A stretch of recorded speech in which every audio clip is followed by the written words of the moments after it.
Welcome to Tesla, ladies and gentlemen. You caught me. I was playing with my knights. Okay, so we do have Wesley So versus Veselin Topalov in round 8 of the Altibox Norway Chess Championships. So welcome in, everybody. Thank you very much for stopping by. As always, my people in the Philippines, I will say mabuhay. Kumusta na aking makaibigan?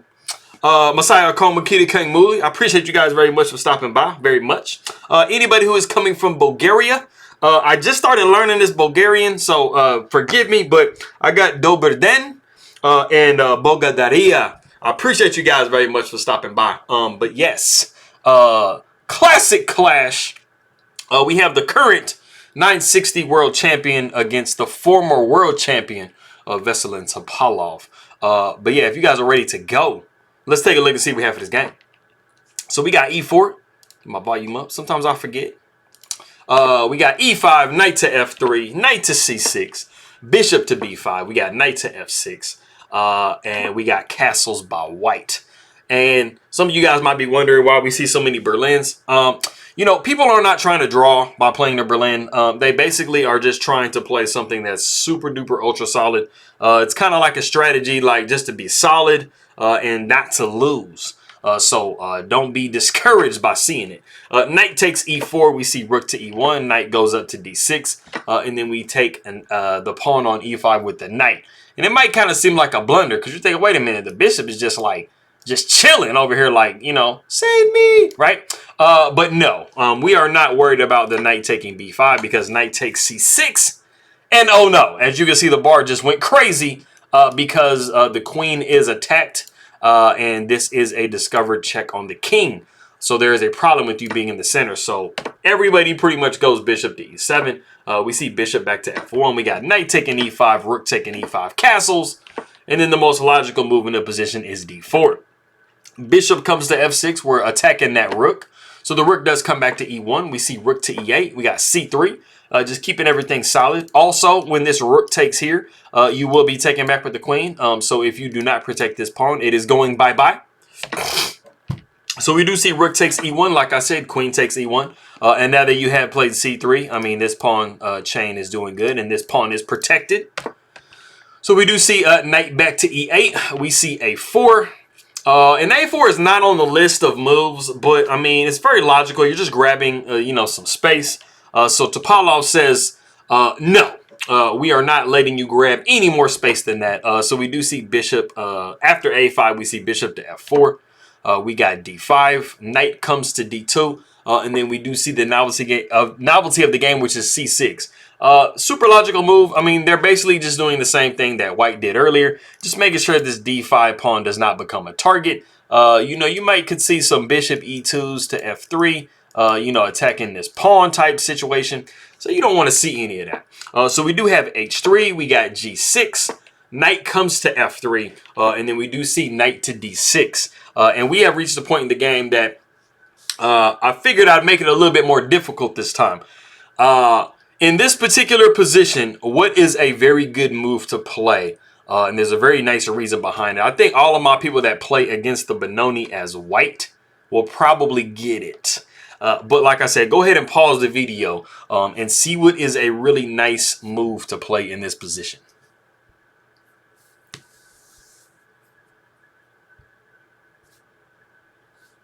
Okay, so, I mean, it's not like a crazy tactical shot or anything, but it is a positional type of move. You know, what you are thinking about if you are white is getting your own pieces developed, but you're also thinking about, like, you know, what can you do to try to hinder black's development as much as possible. And I'm always talking about, you know, making these type of moves that like restrict knights, but they can also be very useful for bishops as well. And this is actually a twofer. So if you guessed the move g4, you would be absolutely correct. It looks kind of strange because you're thinking like, man, why am I just like making this gigantic move in front of my king? Well, the thing about this particular situation is if you look pretty much from here over, this is an identical position to the Benoni. And g4 is a very, very common move in the Benoni.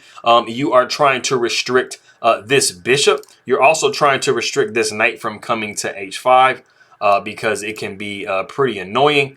And so, you know, you're creating a situation where your king can come up to g2 and even come up to g3. And this is super duper solid to actually do this. But like I said before, you are preventing this bishop from a lot of the movement it can make. You're also preventing this knight from hopping in. You are allowing knight to e4, but I mean, you can't prevent everything.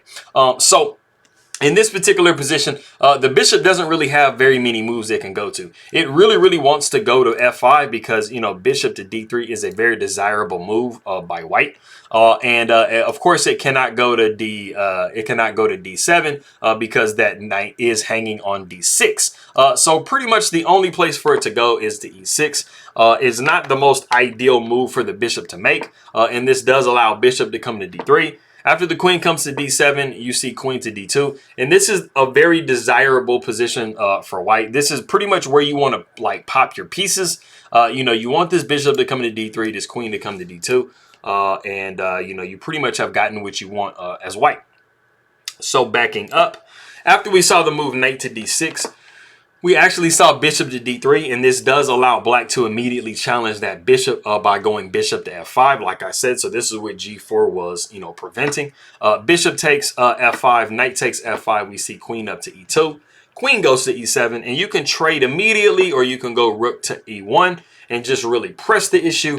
So we do see queen taking e2, rook taking e2. We have the rarest of all moves. The fianchetto of the knight back to g7. It is very it is not like the rarest move, but I mean, it's not the most common move that you see is the fianchetto of the knight. So of course we want to move that knight somewhere else. Bishop goes to e5. We see bishop taking e5, knight taking e5. We see the move f6. Knight comes back to d3. You know, we're thinking about maybe possibly putting some knight to c5, tickling this pawn up here, and just improving the position of the knight a little bit. So we do see king over to f7, preventing the penetration of that rook. We do see g4 now, which, I mean, it's very logical to play it now as well. But you see in these types of positions, like this is going to be a move that's most likely going to be played at some point. We do see knight to e6. We see king up to g2. We got h5. Rook goes up to e3. Pawn takes g4. Pawn takes g4. We got g5. Just stopping the pawn from doing any damage. We do see rook to h3, and we would really like to check here on h7 and infiltrate into this 7th rank. But we do see the move king to g6. We see rook over to e3. We see king back to f7. We see rook back to h3. And it is actually in this position that the players agree to a draw. There really isn't a lot of progress that can be made. You know, like I said, you are trying to get this rook up here to kind of infiltrate into this 7th rank, but this king is not going to allow you to do that. You know, this knight can come here. I mean, this knight can come here, but it's going to get snapped off and you got an ugly pawn structure. So, I mean, there really isn't too much, like I said, for either player to really do. So, from this, they are going into an Armageddon, so I will be checking that game right now so I can bring that game to you. So I appreciate everybody very much for stopping by. Maraming salamat aking makaibigan. And Bulgaria, anybody who is coming from Bulgaria. And I'll see you guys next time.